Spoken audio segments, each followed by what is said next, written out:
Matapos mapasakamay ang gintong medalya sa nakaraang Southeast Asian Games, patuloy ang paghahanda ng Philippine Men's Softball Team o RP Blue Boys para sa Asia Cup sa 2027.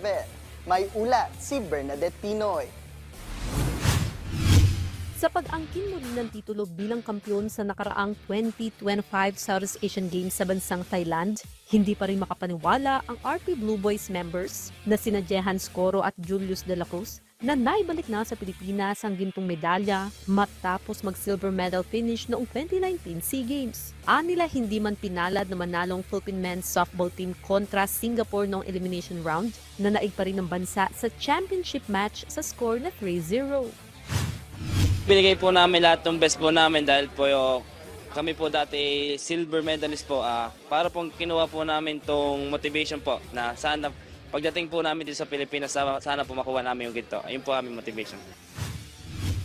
Sa finals po, syempre lang po kami, in the zone po kami. Parang concentrate lang po. Tapos yun nga po yung laging sinasabi sa amin ng president namin na si Sir JHL, John Henry Villar. Know your lang po, know your worth sa team, know your duty sa team. And yun po, nagsama-sama po yung pagkakaalam namin na duty namin sa team. Then yun po, nag-lead po sa panalo. Buwan lamang aktibidad ngayong taon, patuloy ang pagsasanay ng national squad para sa Asia Cup sa susunod na taon.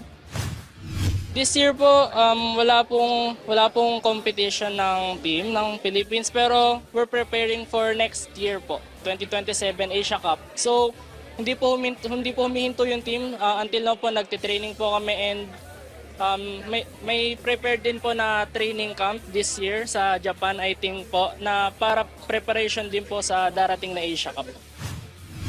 Samantala, doble kayo din si Jehans dahil nakatakdang pag-alis niya ng bansa para maglaro sa International Softball Club.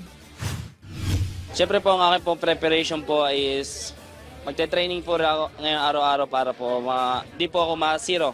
Like minsan po nasisiro po, minsan ako nawawala po sa focus sa pagte-training, ganun po.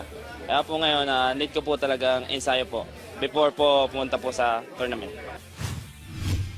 Bernadette Pinoy para sa Atletang Pilipino para sa Bagong Pilipinas.